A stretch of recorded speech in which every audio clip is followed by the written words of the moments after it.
CEO found a little girl sleeping on trash on Christmas Eve. The truth shocked him. Snow fell thick over the city streets, glowing under the golden lights strung across shop windows.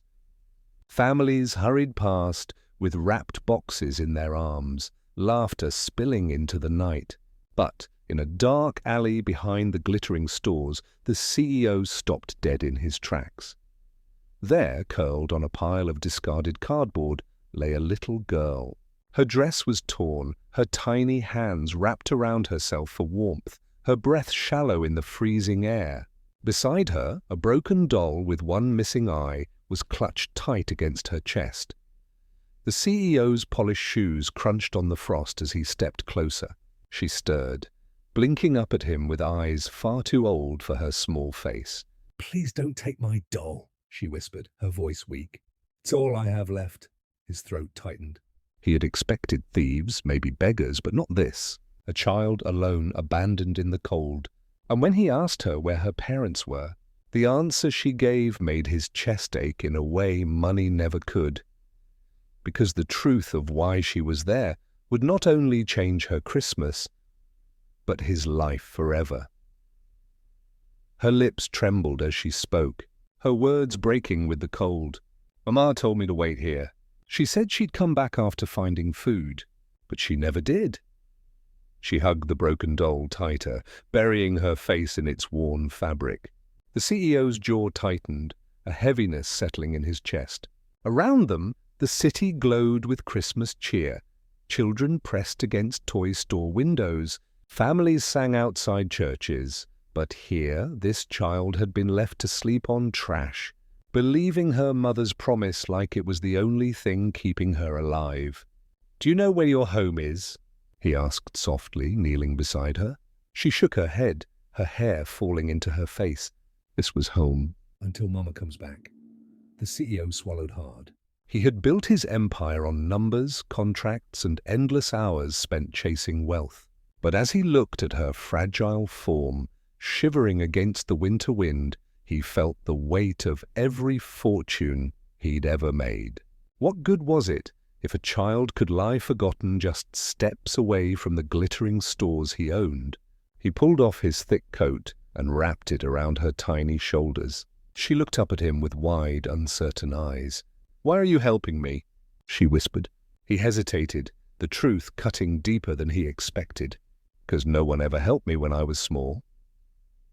Her little hand gripped his sleeve, holding on as though she feared he might vanish like everyone else had.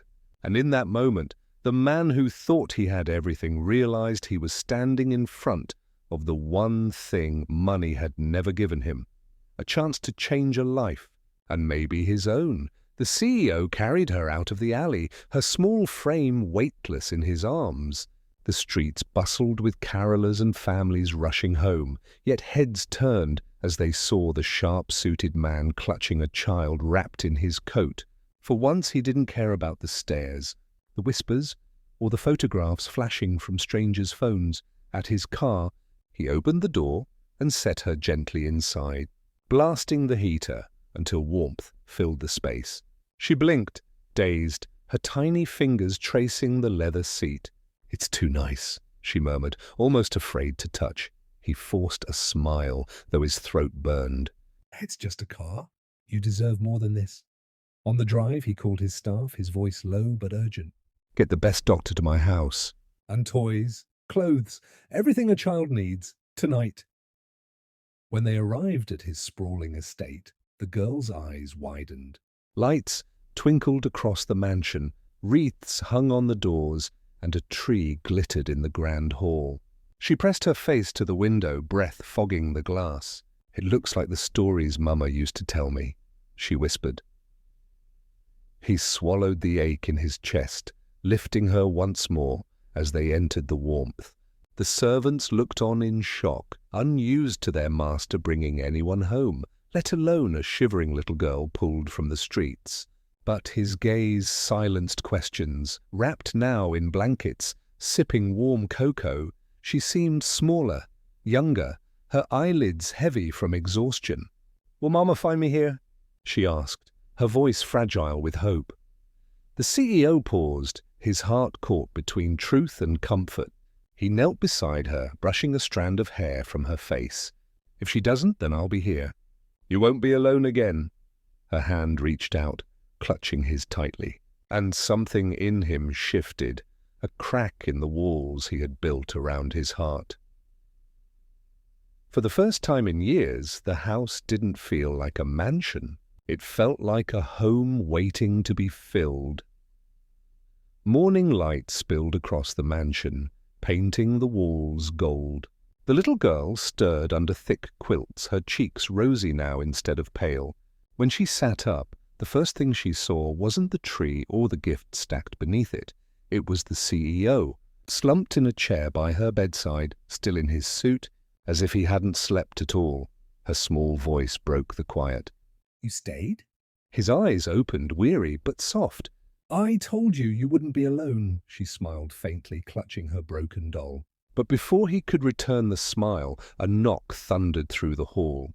A servant appeared, hesitant. "Sir, there's a woman at the gate. She says she's looking for her daughter."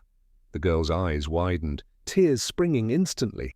"Mama," she whispered, scrambling to her feet. The CEO's heart twisted.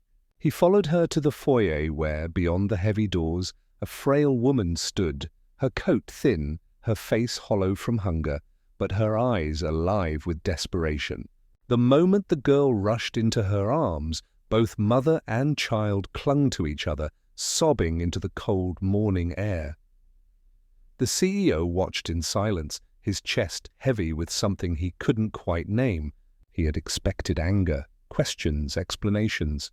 Instead, what he saw was love, raw, imperfect, but unbreakable. When the mother finally looked up at him, her lips trembled. "I never abandoned her," she said quickly. "I searched everywhere for work. "I begged for food. Last night I told her to wait while I tried one last time." I never thought anyone would find her." He stepped closer, his voice steady. "You don't need to explain. What matters is she's safe now. Both of you will be." Her brows knit in confusion. "Safe? We have nothing. No home, no family, nowhere to go." The CEO glanced down at the girl nestled in her mother's arms, then back at the woman who had fought against impossible odds. A decision settled in him like stone. "Then stay here. From this day forward, you'll never sleep in the cold again." The mother gasped, tears spilling anew. The girl clutched his hand with her tiny fingers, as though sealing the promise herself. And in that moment, on Christmas morning, the man who thought he owned everything finally realized he had been missing the only thing that mattered: family.